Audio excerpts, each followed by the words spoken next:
All right, we are live on my end. Welcome in, everybody. Another installation of the Gentleman's Code. Coming up on 1 year of the Gentleman's Code. I was just thinking that when I was typing in episode 43. I think we might have only missed maybe 1 or 2 weeks throughout the whole year, so we're pretty on pace for that. Once that's episode 52, that'll be our legitimate 1 year mark of the Gentleman's Code. So appreciate all the subscribers we got over the year, people that tuned into the show, but we got a long ways to go. Welcome in, Priamo. Good morning to you. Another great Wednesday. Good hot start to the week, but we're going to finish off even stronger. We're on fucking fire. And what is it? Wednesday, 8 a.m. The pillow huggers they're upset that we're back at a normally scheduled programming. I missed it. I thought they were going live at 6. I was gonna wake up at 4 and catch it. Fucking degenerates. No, we're live, baby. 8 a.m. Let's see how many we got. 3,000 live viewers. No, I'm kidding. But soon. Yeah, so the pillow huggers are gonna catch this one late today. They're gonna wake up to it. Oh no, they fucking no. How could they do that to me? Yeah, yeah. This is like that Drizzy line in what song is it? Um, I think it's War. No, it's not War.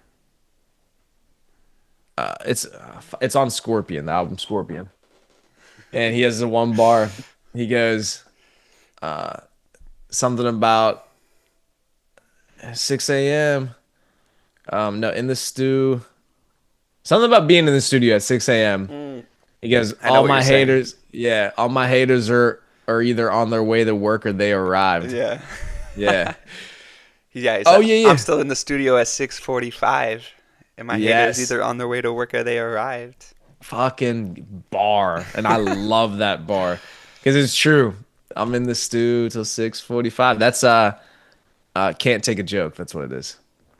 I Can't can't take believe a that joke. album came out when we were in college. So underappreciated if we look back on it. 2018. That album is a banger. It's got bangers on there. Can't take a joke. Mob ties. It had that also that fucking gay ass popular song. What was it called? Was that the one? One Dance? Is it One Dance? No, that was an older album. It was the one song that this was a TikTok dance, I think, or not TikTok dance, but it was a dance. It was like, Kiki, do you Oh love yeah. me? That song. Yeah, He's that always got song. to Shit. drop a couple radio players on there though, like Right. Nokia. Like Nokia's a banger, Yep. but it's just the radio. He's got to get a couple radio hits out there. Yeah, he's a businessman. He understands. You can't have only fucking bangers for the gentleman. He's got to put something out for the honeys. Got to put something out for the radio hits for the single moms driving to work. Yeah. How about another week of fucking incredible news? Bro, you know what I was thinking? Why does every single time we do the show on Wednesday, I feel like everything pops off on Thursday, right after we do the show. So then we have like 5, 6 days to not talk about it because literally, Right. like we filmed the show Wednesday afternoon, and then Wednesday night stuff started kicking off last week. Like they started firing at each other. So we always miss the breaking news. They wait for us. They say, all right, the gentlemen go live on Wednesday. We can't have them expose us. We can't have them expose our tactics. So Thursday they start dropping bombs on Iran, and then we gotta wait till next Thursday. To talk about it, Yeah, ridiculous. yeah. I Oh, the mean, gentleman but went live. Drop the bombs after the show. But yeah, how about an incredible, crazy week of news? Just not what I was expecting. Um, I mean, you could take it so many different ways. However you want to take it. I could tell you, majority of the people that I see online don't want to be involved. Obviously, it's such a tough situation because of the alliance and the friendliness of United States in Israel. So many different Jewish people intertwined into the American ecosystem and to the American government that as much as people want to say, we shouldn't be involved, it's like you can't help it. There's too many of these powerful Israeli Jewish people that live in America that have influence in America, so they're going to protect their interests in Israel. As much as you think, it's not a good thing to get involved, it's like we really don't have a choice. And I don't think President Trump really wanted to do this per se. He's stressed over the years that Iran cannot have a nuclear weapon, and he said that plenty of times. But once Israel starts shooting rockets at them, it's like, okay, now we're actually involved, and now it's actually very serious. So his hands are tied. It's like you have to protect your allies, which Israel has been our allies since we pretty much created them, and that's a whole different rabbit hole. If the people that don't know the history of Israel, it's like we pretty much created them, the Rothschilds banking, and after World War II, the Palestinian state, and it's a whole rabbit hole you could go down that of why Israel is the United States ally and vice versa. So yeah, it's a terrible situation. I think it's a lose lose lose. It's a triple lose for every country. Israel's going to get bombed, Iran's going to get bombed, and then the United States is going to have to be on hyper alert for terrorist attacks and things like that. And we're going to have to spend money and military power there. So I think it's a triple lose. The only people that might come out okay are the people who live in Iran and who don't like that Islamic regime. That might come out. Maybe it'll be more of a democratic process after we wipe out the whole government. Yeah, yeah. So maybe they're the winners in the long run. But for us, it's a bad situation. That's the best part about Americans, right? Oh, we need more democracy. So let's completely overthrow the current regime without a vote from the people. We'll just decide for them what they need to put in the system that lets them decide what they need. I mean, fucking genius, right? Fucking democracy, baby. So, yeah, it's a couple of things, right? The first one is I still don't have the answer as to why we care so much about Israel. Still haven't had anybody really actually line it out for me. Okay, here's why we're so closely allied to the Israelis. Here's why we need to defend them in their project in the Middle East. Here's why we got to support them in this war in Iran. I still haven't gotten a clear answer. Why? I don't understand. I still don't know. Now I could speculate, Hmm. right? Something I heard, and we can double check to confirm, was uh, Israel developed a lot of the most advanced spy technology software, like Pegasus. Do you know what Pegasus is? That's the stuff where it could get on people's phones, right? It could give them full access to their phones, I Hmm. believe. Yeah, so it's basically the most advanced. Well, here's the other thing too. It's the most advanced spy software that we know of. Well, isn't Because that what Edward Snowden like whistleblowed? Isn't that why he got like exiled? Because he is the one who whistleblowed that software. I don't think it was Pegasus, but he was whistleblowing that the CIA and the U.S. government was spying on U.S. citizens without their permission. Let's look up Pegasus real quick. I thought he had something to do with that. Who But developed Pegasus? yeah, so I mean that's the whole thing. There's so many rabbit holes that this could go down. A lot of people even are speculating the Epstein stuff because they believe that Epstein was a Mossad agent, was blackmailing American politicians and these types of people for the Israeli government. Um, and now the government now they ran on releasing the Epstein list, and now they're and then Cash Patel They're goes on not. there and they're like, "Oh, we gave you everything we had." It's like now they're not releasing it, and then they start going to war. It's like nothing makes sense. Nothing makes sense around it. Oh yeah, they lost me. I looked it up. Pegasus was developed by the Israelis. So think about that. The most advanced, unstoppable, can't do anything about it, can go on anybody's phone. There's literally no way to stop it. They have this spy software. Well, so what do you think the Israelis can do to these politicians, like you just said? Put Hmm. it on their phones, track them, spy them, get information, nefarious information that doesn't want to be released out to the public. Oh, now they got them in their back pocket, right? Blackmailed. Yep. So it's they clearly have something over the head of these politicians and then these people because like you said, Pumpeen, they run on the fact that we're not doing war, no more forever wars, we're stopping all these wars, and then we're what, 6 months in? Boom, war with Iran. I thought it was no more. What? Ukraine, Russia war still going. And I love Tucker Carlson. That dude, he's standing on business. He is not he is not just going with the regime and supporting Trump de facto and not critic. He's pissed about Iran. I don't know if you've seen some of the interviews he's done, the one he did with Ted Cruz from Yeah, that came Texas. out last night, right? I saw Yeah, clips. Tucker is torching them because he said Why are we going to war with Iran? You said we're not going to go to war with Iran. You said we're going to stop this conflict. So now he's fucking firing. He's pissed. And I love it because he's actually staying consistent with his point of view of, well, why are we fighting these wars? Hmm. Why? I Yeah, thought we were going to stop this.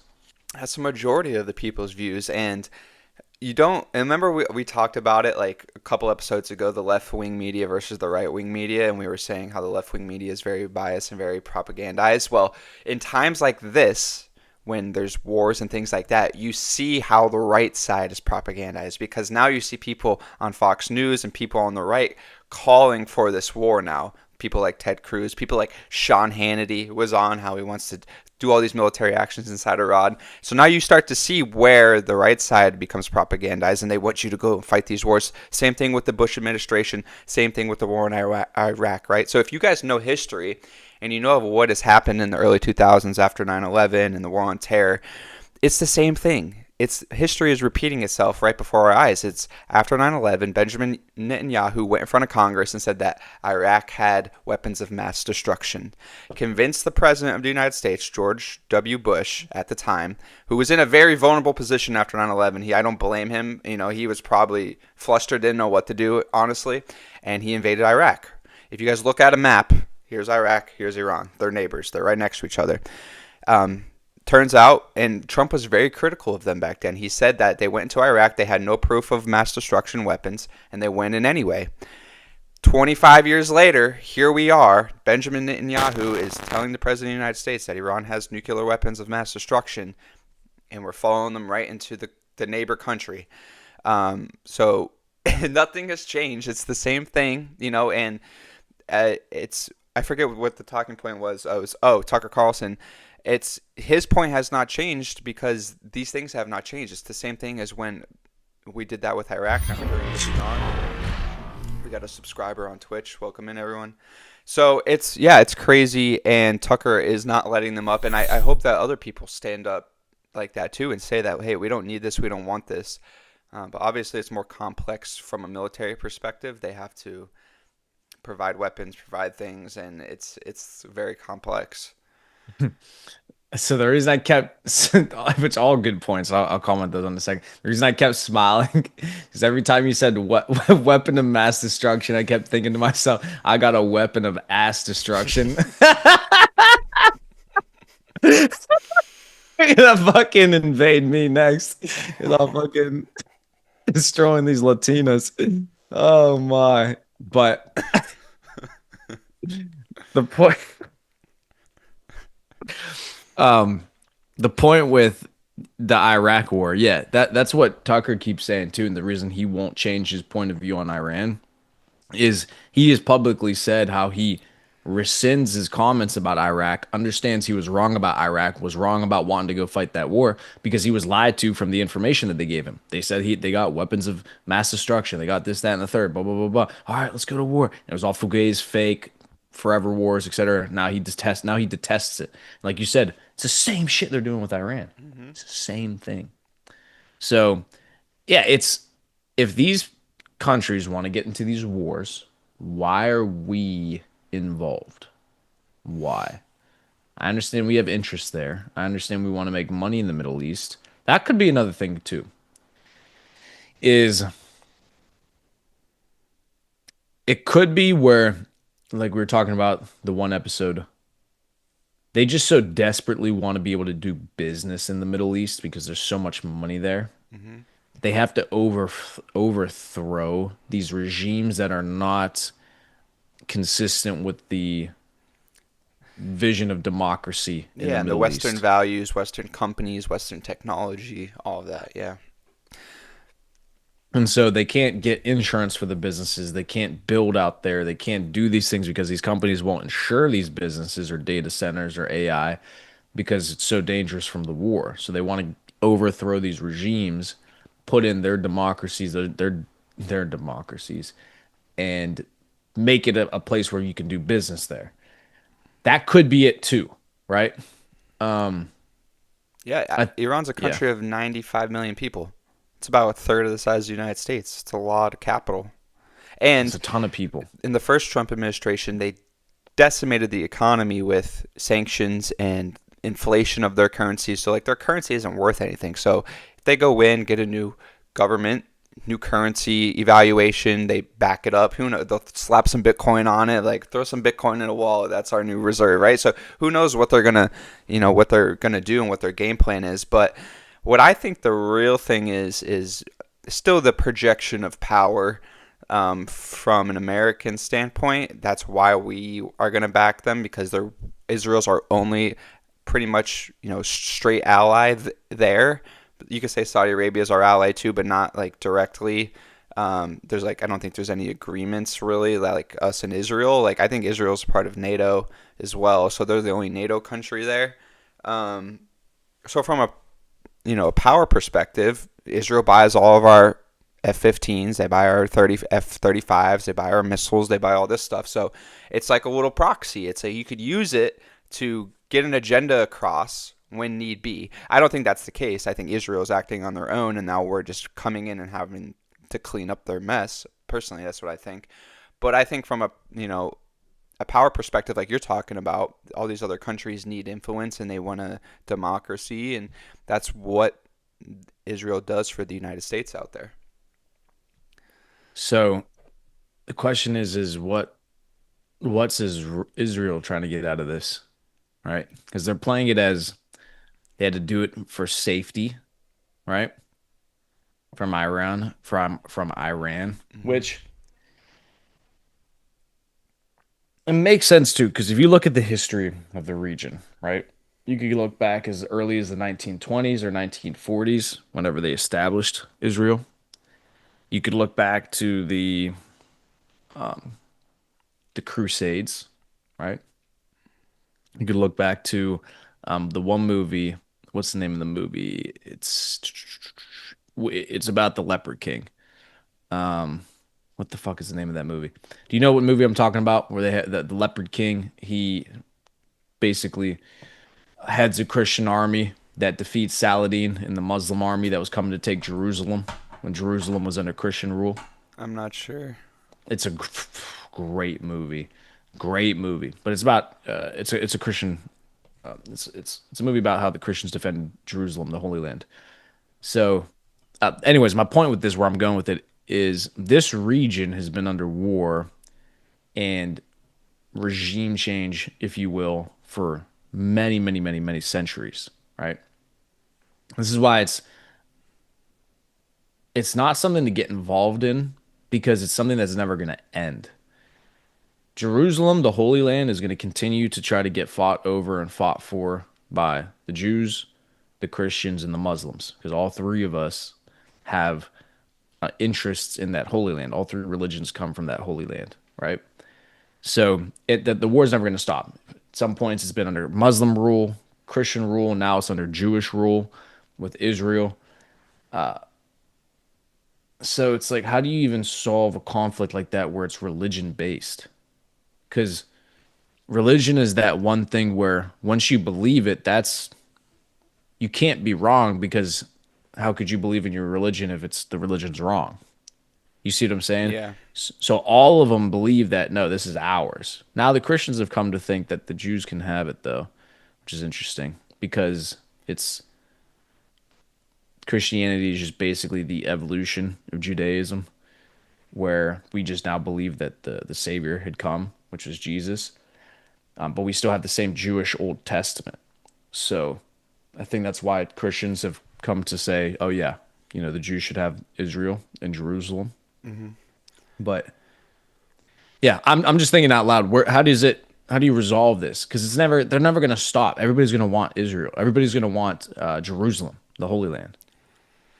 Yeah, I don't know. It's a difficult problem. Like you said, they've been fighting over for years. There's a few messages in the chat. So did I understand correctly, or did you just say that Israel's trying to bring democracy to the Middle East? No, I did air quotes around democracy, first of all. That was democracy. But I think they're not going to directly say that. Like Priamo said, they're covering it as this is a defensive measure. They're going to have weapons and they could destroy us with one nuke.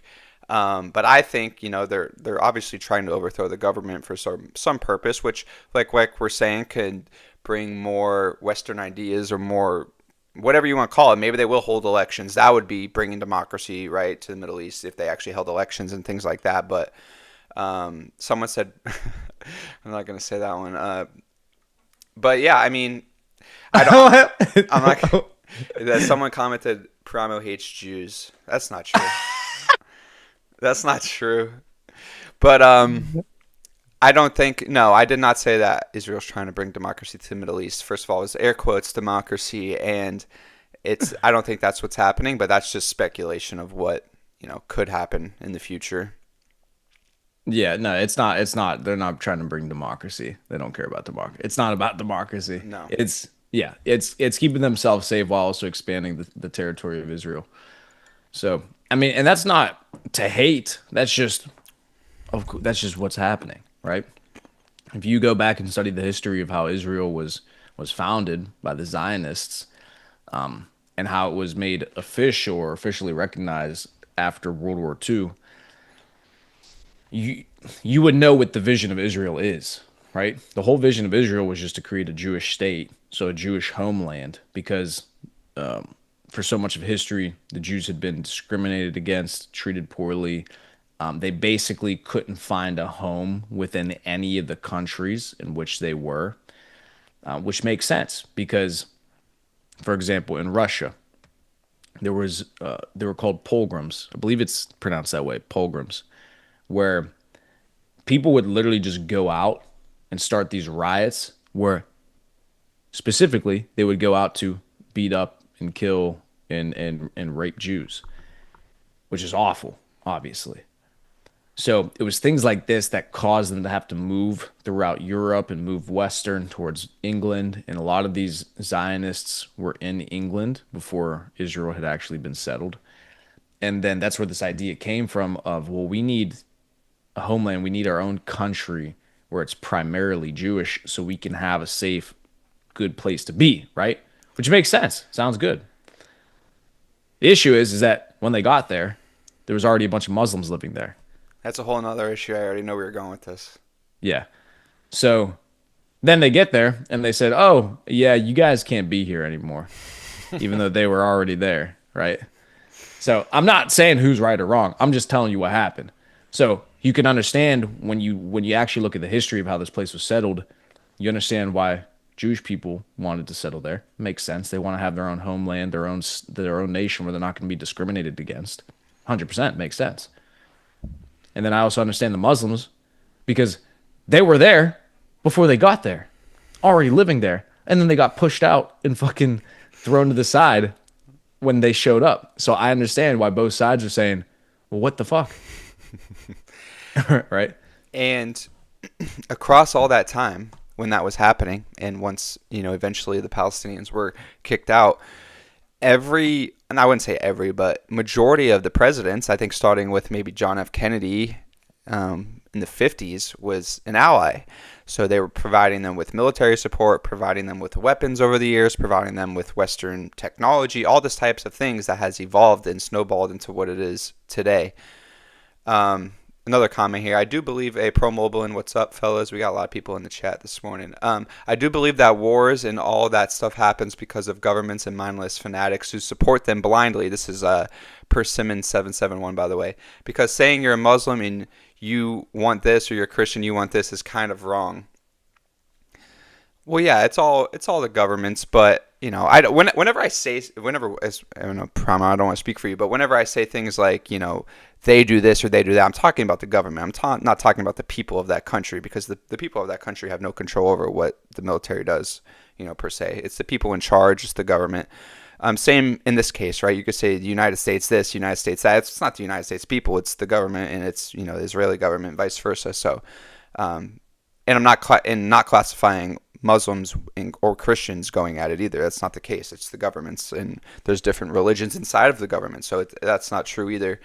But yeah, you're right in terms of the background of what it was and how they got there. Has a huge part of still what's going on today, and that's what a lot of people don't understand. The history of this place, of what has been fought over for so many years, is still being fought over to this day. Now it's just hyper modern, hyper new technology, but ideologically still differences that they're trying to hash out. Right. Yeah, it's not that the religions itself are warring, like you said. It's that's the premise that's used by the governments, right? That's the mindset behind it. It's, oh, we were given this holy land by our God, therefore it's ours. So that's why we're here to take it. And then of course the Muslims have their perspective. So that's just the premise behind it. Of course, like Bobby said, whatever, let's say, the U.S. if they do go to war with Iran, it's not the American people that said, "Oh, we're going to war with Iran," because me and Bobby don't want to go. Nobody, none of the people want to go to war. That's the other thing too. We talk about democracy, right? The West always talks about democracy, the vote, it's your choice, the people's choice, etc. More than 50% of people in the U.S. don't want to be in any of these wars. So if it was truly democratic, then why are we in these wars? Well, the argument would be, well, we have to be in them for our own security, our own national security, to be able to preserve our nation in the way that we live. Okay, fair argument. But where's the proof in that? The issue with that argument is now it's now it's we have to put faith in the leadership and in the intelligence agencies to always operate out of our best interest. But that's just not the case. So that's the problem with using that. The problem with using that as the reason we have to go to these wars is because we don't know whether or not we can believe them on if that's really the case, right? So how do you where's the check how so what I'm trying to think out loud is, how do you check that power to be able to say we're going to go to war without asking the American people,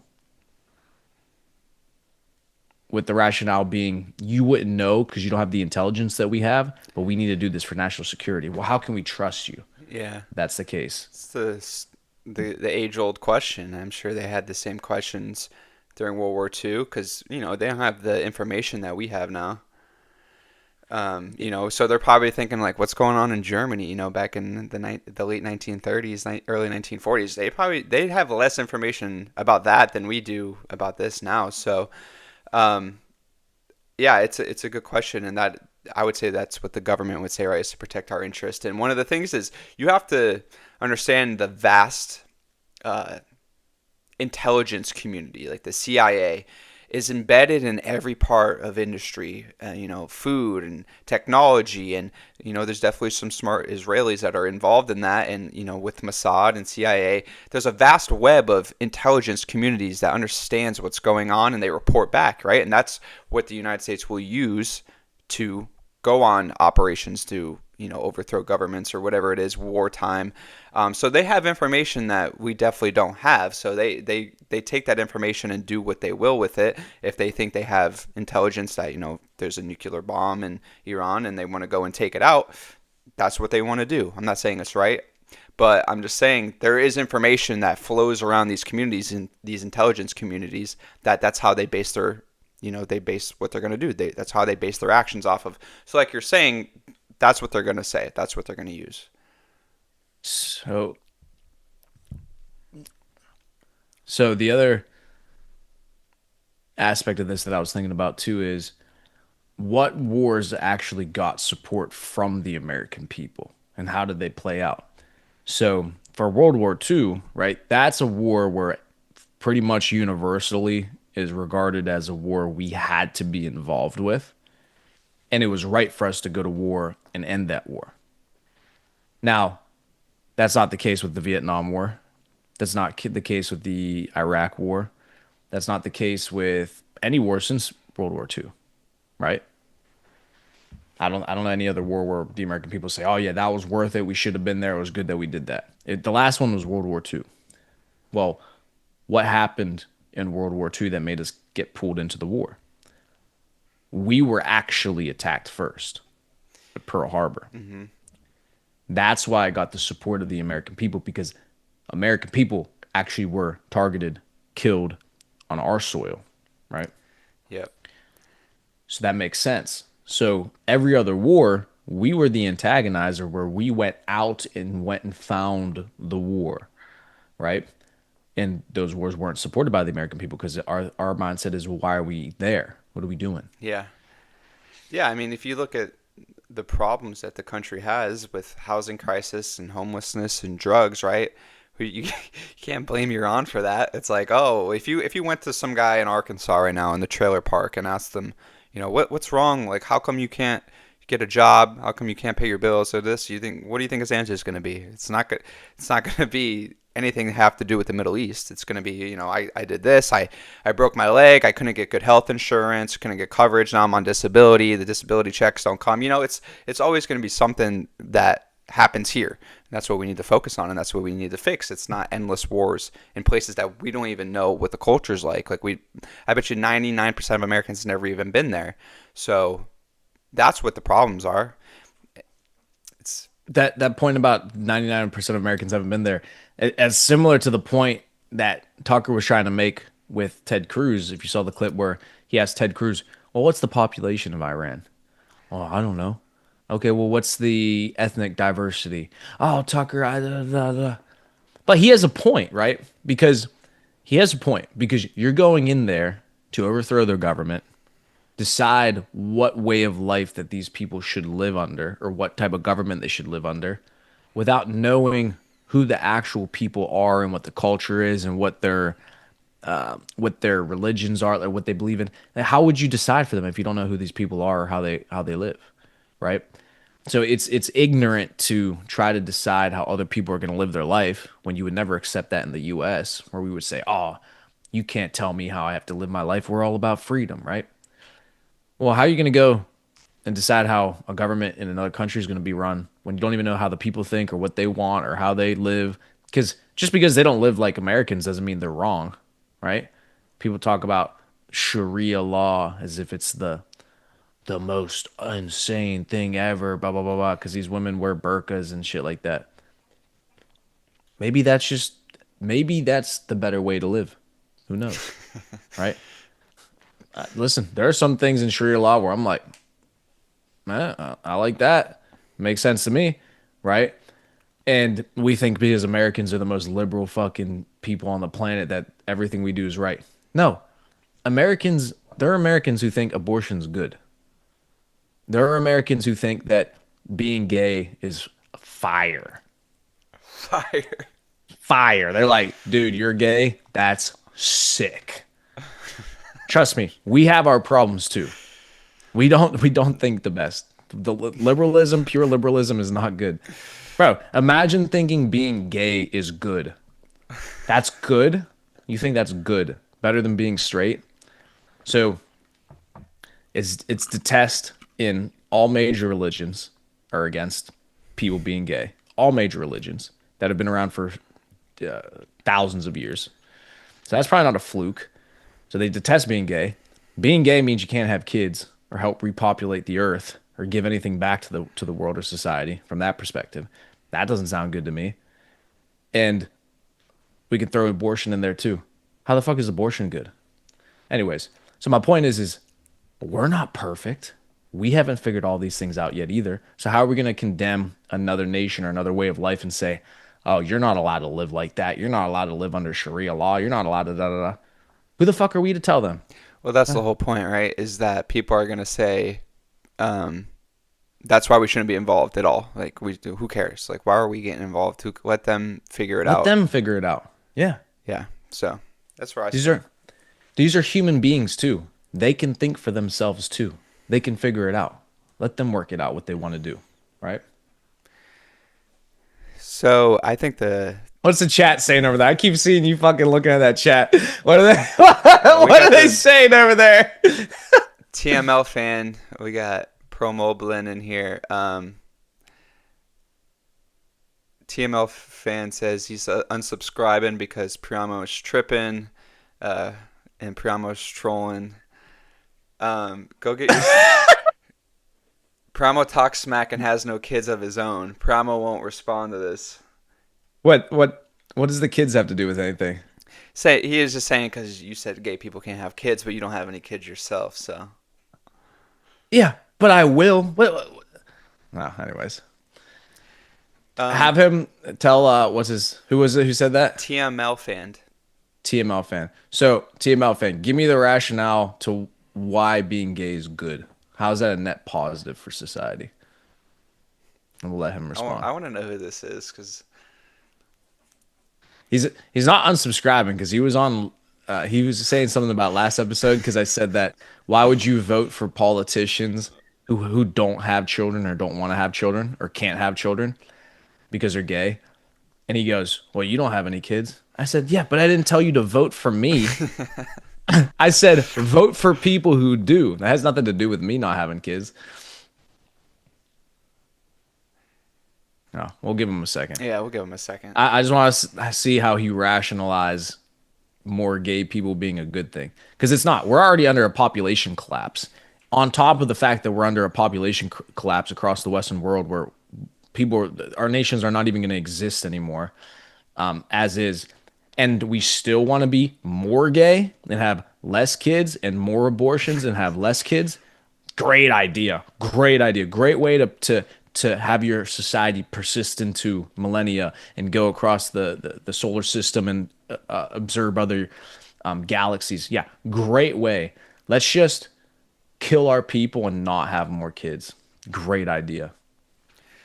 You're right. Population collapse, one of the greatest threats to humanization that we have. Yeah. And that's not fake. That's real. Just go look at it. You need to have 2.1 children per family to be able to sustain. Excuse me. Sustain the fucking sparkling. Jeez. What kind of sparkling you got there? I've been checking that. Oh, Bruv. The Perrier, Ultimate. I bought it because it says ultimate on it. the ultimate professional. The ultimate professional fucking sparkling. But with the what were you saying? Population collapse. Oh yeah, 2.1 children. I just told this to a girl the other day. I went on a date with. I asked her. I go, because this is always a question I ask girls on the first date. How many kids do you want to have? She goes, no more than two. Instantly, I'm like, what? Two? She goes, well, yeah, it's a lot of work. And I go, Bobby. I tell her, I'm not going to be a part of the problem as to why. Why? What did he say? What did he say? No, I'm listening to you. Okay, okay. I go, I'm not going to be a part of the problem as to why the population collapses. You have to have 2.1 children per family to be able to sustain the population. So I said, obviously you can't have 2.1 kids. So you got to have three if you want to help. So I go, it's got to be at least three. And she goes, no. I'm not doing more than two. And I go, okay, well then that means you're having two, but I'm having more with other women, just so you know. And by the way, she still talks to me, loves me, even after saying that.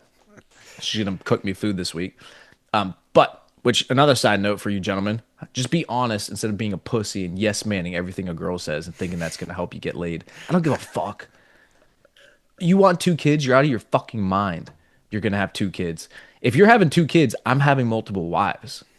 That is a fact. Because I'm not having two kids. You might be having two kids, but I'm not having two kids. So you figure out that math.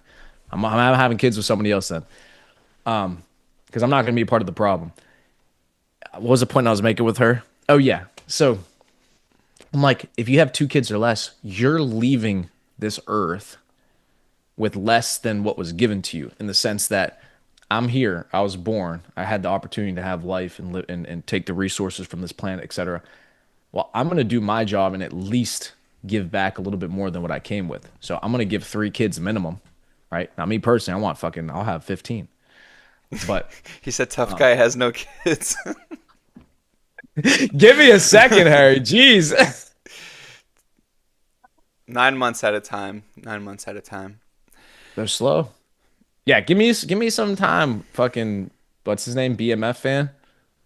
TML fan. TML, too much loser. TML, give me a second, brother. Give me a second. I'll have kids. Don't worry. But that was my point to her. I told her, I said, there's just no way I'm having two kids. It's impossible. So if you want two kids, then I'm having three wives. So I think there's a long way to go in this conflict that will eventually be sorted out in some ways, hopefully without military power and projection and boots on the ground and that kind of stuff. I hope we don't get to that point. I don't think we will. I think it still has to do with a lot of the global reordering of economics and, like we talked about, AI inside of the economy, of people being able to have AI agents out there working for them. And you're going to have opportunities for countries like that to adopt into new currencies and adopt into new working strategies that they're going to be brought along, and hopefully for the greater of their company or for their country, maybe better than it is now, maybe not, who knows.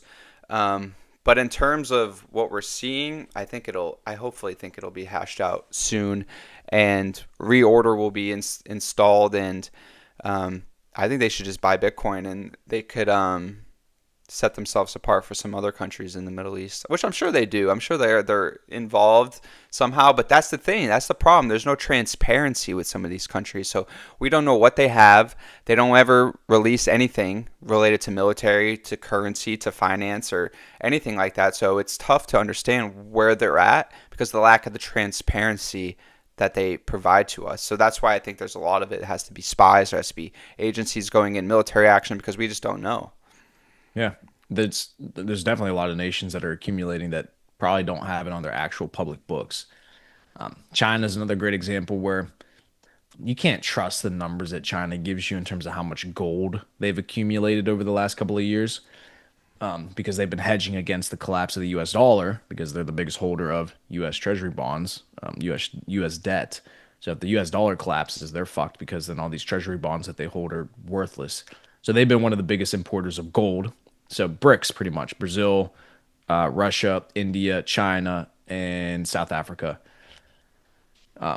Anyways, so my point is that China's not telling you how much gold they're bringing in.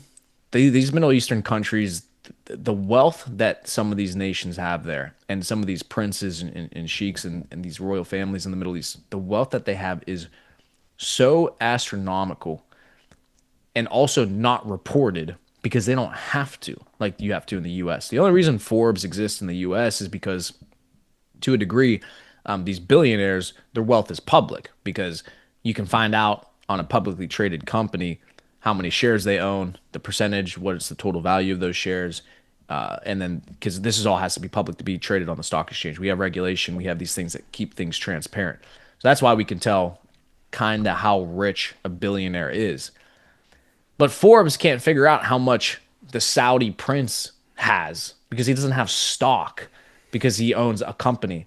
He's fucking rich because he has so much oil under his territory, under his soil, or in his ocean that he has access to that's worth trillions of dollars. So the wealth for these people are astronomical, and the reason you don't see them as the richest person in the world is because they don't. There's no way to track their wealth. You don't know. Elon will. I think Elon's actually said this before too, because they say he's the richest man in the world. He's not. He's the richest publicly known person in the world, but he's not the richest. Fuck no. Yeah, No. because they have all that oil under their land, but they got to drill for it through a company, and then they probably take them. Well, they probably own some of the companies as well, so they have a Oh share yeah. in all of that. And but yeah, their true wealth is measured in their land. First of all, they own the land, so it's that's right there is there's not a price tag on that. And then yeah, plus the oil and owning different shell companies right there. Yeah, it's impossible for them to know. But yeah, in terms of transparency, like guys like Elon and guys like Bezos, we've know what they built, and there's shareholders, and there's value in that in different ways than other people around the world. And it's the same for every other country. There's oligarchs and there's people that are taking money in from different places that we don't know where the money's coming from. Um, It's a good point too. Russian oligarchs are not publicly showing how much money they have. yeah, because they own oil companies as well out of Russia, and they're siphoning profit from there and goes into a shell bank account that's owned in a different country, and then just sits there, accruing interest. But um, yeah, we'll never know. But yeah, but guys like Elon, we know what they build, and we know then it gets publicly traded, and then we could track the value of it. It's going to be a long time until hopefully a lot of these countries catch up in terms of Bitcoin, because we first of all we want to buy all the Bitcoin and buy all the cryptocurrencies until it inflates into a value point where then people could start getting involved, and we'll already be exited out. Um, Speaking of crypto, Circle, the IPO. Did you see that? Yeah, the USDC company. Yep. Yep. So I'm actually gonna pull up the chart just so I can see it on my end. But anyways, Circle, first of all, I'll give you guys a stock pick. Buy fucking Circle because Circle is going to perform incredibly well. So here we go. Circle stock. Where is it at? New York Stock Exchange, Circle Internet Group. Cool.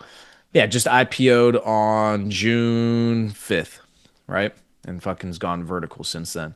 So it IPO'd at $69. It is now over a 2x, almost a 3x right now.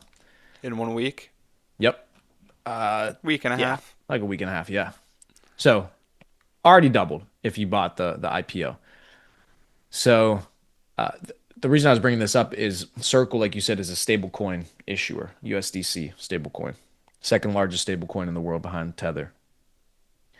Why is this important?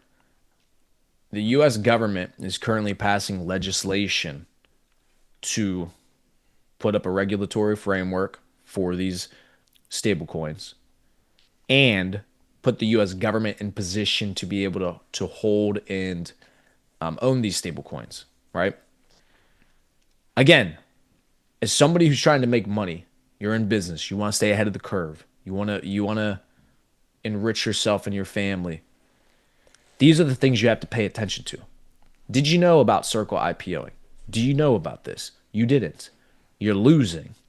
I knew about it. Bobby knows about it. This is why we were positioned beforehand. What the US government is doing right now is for the next 4 years going to create an environment where crypto is going to perform so well in the long run that you would be remiss, you would be a fool to not take advantage of the opportunity now before everybody else starts piling in to then print over a long enough time frame.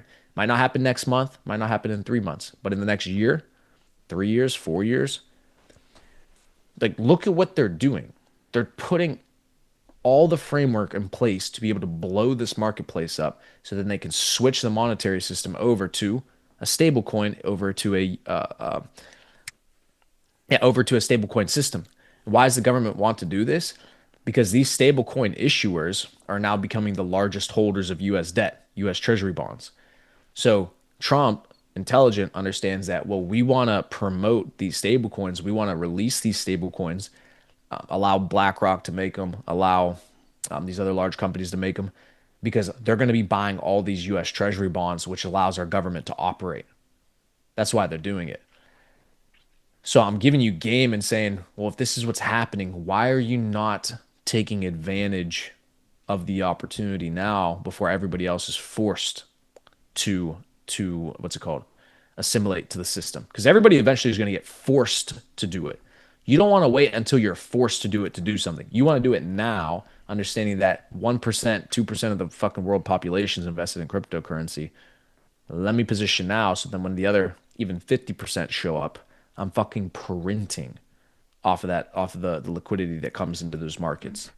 So, Yeah, that was one thing that you told me that I did not know is when we were last talking about Circle and some of these other companies that issue stable coins, you asked me like, what do they back the coin with? I'm like, that's a good question. I don't know. And then you said the U.S. Treasury bonds, and then it made total sense because obviously they're going to take the treasury bonds that they buy from the United States government and back the coin with it. So that way it's pegged together and then you actually have a dollar coin. And it's going to be the same as paper currency as opposed to just being able to have a dollar, that you could go to the store with and pay at the cash register. Now your dollar is pegged via a USDC coin just on your computer, on your wallet, wherever you have it stored. And then that's like Priamo saying is that's where the real value is going to come in because now you can invest in all these other assets and then you have an easy way to transcribe that and actually get money back to yourself that you could use. And one of the underrated things that I even saw MetaMask is doing it now on beta is you could get a card. You could get a card issued on MetaMask now. You could do it on Coinbase. I have the Coinbase one as well. And you're going to start seeing these more pop up. So now you could just go to the store. You have some USDC sitting in your wallet. You can just swipe it, use it, boom, boom. You even get I think cash back, but USD back when you use it via your Coinbase card. So you get like 3% back with Bitcoin. So every time you do a $100 purchase, you get $3 in Bitcoin. So it's like they're adding all these incentives everywhere for you to start using this stuff, and you have to take advantage of it. The card is a game changer because now you could actually, instead of sending money out of your wallet and going, to USDC and then withdrawing it to your bank, now you could just keep it on the exchange. You don't even have to take it out. So there's game changers popping up all over the place. And the big thing is, like Priamo saying, is this Circle company and other companies that are going to start doing it. Do you know who owns Tether? Individually, no, but the company is Tether itself. It's Oh, just that is the company. Yeah. And they're doing the same thing. They're backing it via treasury bonds. Yes, Tether was the first one to do it. Yeah. So, yeah, interesting times. And that's why we're doing this, is to stay ahead of the curve and still be the leading dominant currency in the world. Right now, the United States dollar is. But as things change, and we've seen rapidly how things could change from war and other things and economic policies, and China is trying to keep up as well, Russia, you have to think ahead of the game, and this is their plan to keep the United States dollar in power as the world reserve currency. And again, that's why it's smart, because Trump and this administration understand that if we lose the world reserve currency, the U.S. It collapses. The government collapses. That's what people don't understand too. This is why the Elon was so big about trying to bring down the national debt and stop raising the debt ceiling and start to pay down these debts and start to get out of debt. Is if and when, because eventually every empire has had the loss of their world reserve currency status. I showed you, I think we did it on stream, where I showed the diagram of each empire over the last 500-600 years and how long they've held world reserve currency status before losing it. Yeah, usually about like 80 to 90 years. Yep. And we're already extended past that. We're at the tail end of it, right? As soon as we lose the world reserve currency status, cooked. Why? How's the U.S. government funded? Treasury bonds. Who buy treasury bonds? Our trade partners, because we're always in trade deficit. So China, India, all these fucking people who buy our treasury bonds, the reason they buy them is because when we do trade with these countries, the U.S. sends them money. The U.S. dollar is inflationary. So if they just held it in a bank account, they're losing value. These nations know that. So what do they do with the U.S. dollars that they get in surplus from the U.S.? They go buy treasury bonds, earn a yield off of that money. That's why they do it. Okay. Well, if the U.S. loses world reserve currency status, nobody's going to want to hold these treasury bonds anymore because it's not the reserve currency anymore. So they're going to start buying whose bonds? The new world reserve currency. Or maybe it doesn't even work that way, and the world reserve currency just becomes fucking Bitcoin or gold, or, whatever it may be, and that's just what they hold instead. But the point being is, as soon as these nations are not incentivized to hold and buy more treasury bonds, we're cooked, because that's how the government is funded. So then now we still have the debt. We still have to pay off the debt, and now we don't have the revenue coming in from these treasury bonds. We're cooked. It's cooked. But that's why it's so important to understand the new asset class in terms of cryptocurrency will continue to grow, and hopefully can pay some of the debt down with the value that's going to be brought in from other countries buying into these coins and buying into these assets that we own. That's why I'm saying it's the Bitcoin race. That's why you see companies like MicroStrategy, Michael Saylor buying as much as humanly possible, because they know what the value is going to be in 10 to 20 years. It's going to be significantly more, depending on who you ask. It could be. And I believe after the last Bitcoin halving, which I believe is, was it 2050 something, or is it about 100 years? I don't remember. I haven't checked that chart in a while. But there's a lot. So there's a couple more Bitcoin halvings left, and every single time that happens, the supply becomes less and less and less, and before you know it, the demand is going to go way up over the supply line, and you're not going to be able to buy a Bitcoin for 200,000 anymore, 300,000 anymore. It's going to be up. I think I've seen a number of like 1.5 million is where, after the Bitcoin halving, is where they could see the price going. So yeah, I mean, it's crazy. As the U.S. dollar inflates as well, that is also going to increase the price of Bitcoin just because more dollars is going to take to buy one Bitcoin. Right? It's basic math. If you have more and more dollars being printed every year, it's going to cost more and more dollars to buy one Bitcoin because more Bitcoins aren't being created. It's the same Hmm. with cars. It's the same with food in the grocery store. It's going to cost more and more and more over time because more dollars are being printed per one of those items that you're trying to buy. Hmm. And to answer the question that you brought up about the Bitcoin halvings, there's only 32 Bitcoin halvings that will ever take place. The last halving will happen in 2140. 140. Okay, yeah, so about 100 years, Yep. 120 some years. So yeah, I And mean, past our lifetime, which is crazy. I thought we were still going to be around, but guess not. nah.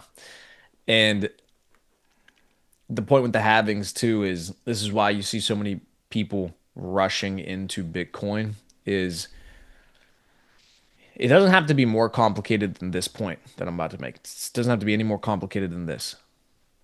US dollar, they print more of it. It's inflationary. Value goes down over time. Bitcoin, fixed supply, 21 million tokens will ever be created. Deflationary. Because why? Well, burned supply, lost supply. Like over time, people are just going to lose and forget and not be able to ever recover their Bitcoin because they lose access to that wallet, etc. Burnt supply. So deflationary. Well, if you want a safe haven out of US dollar over the long run, what are you going to hold? The deflationary asset. Because it's going to go perma up into the right in terms of value against USD. Hmm. So, no brainer. It really is a no brainer if you just keep it that simple. It's like you got to own some of it. Yeah, You have to.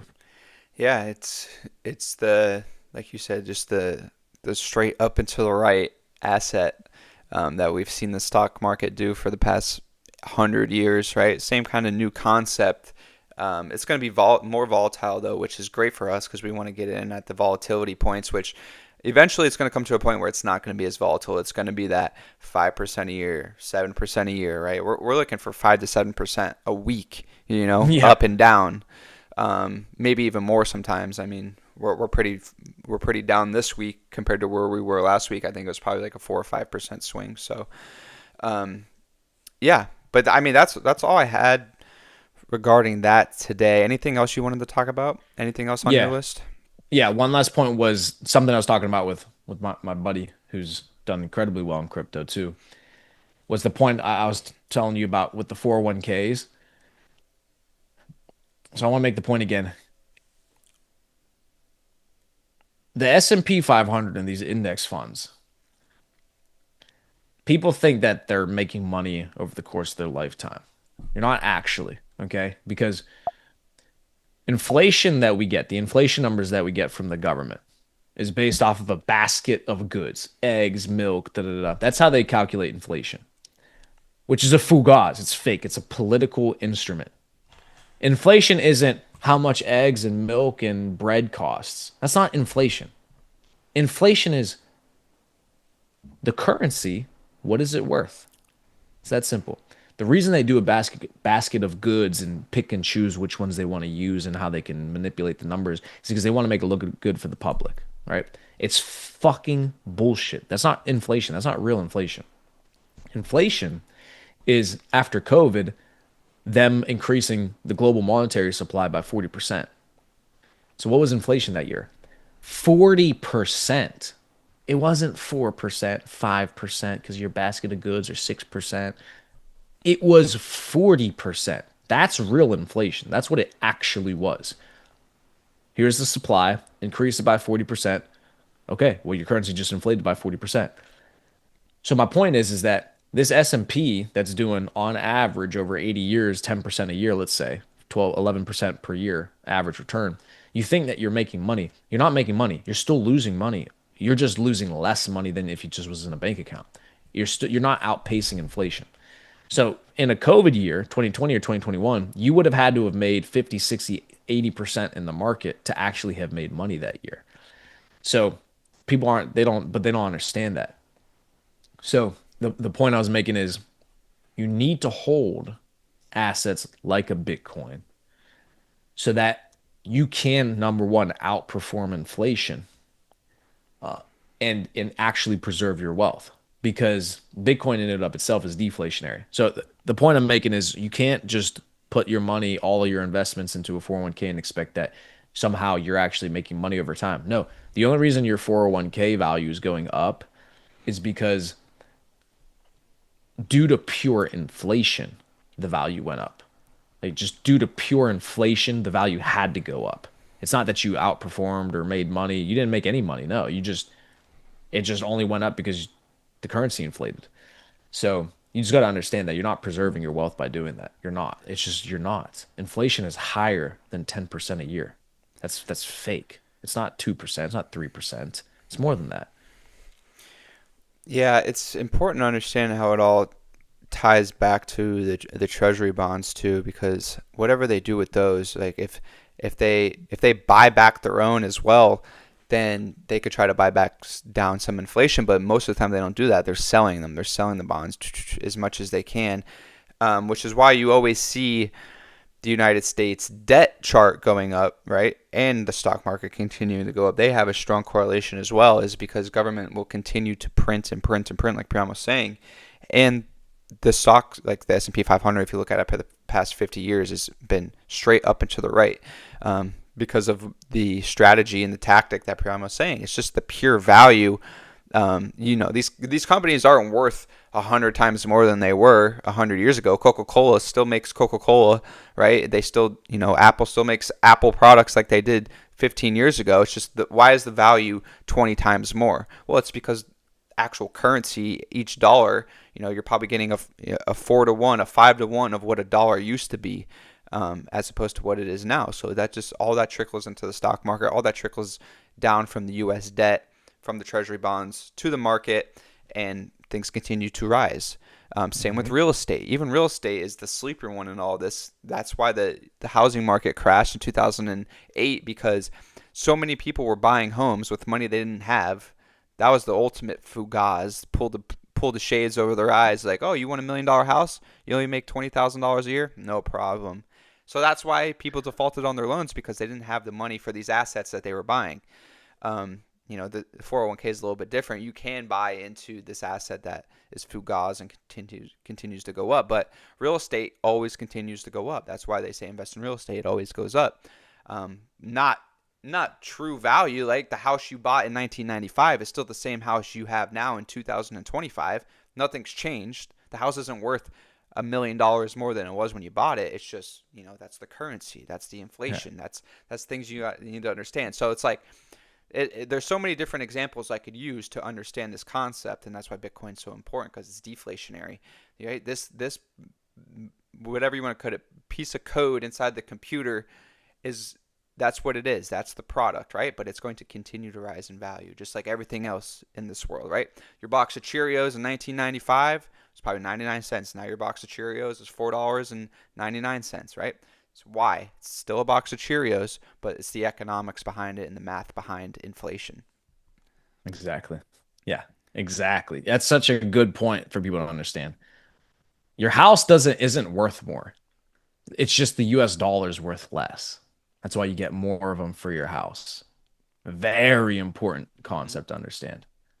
It's the house is not worth more. The dollar's worth less. That's why you get more dollars for the same house.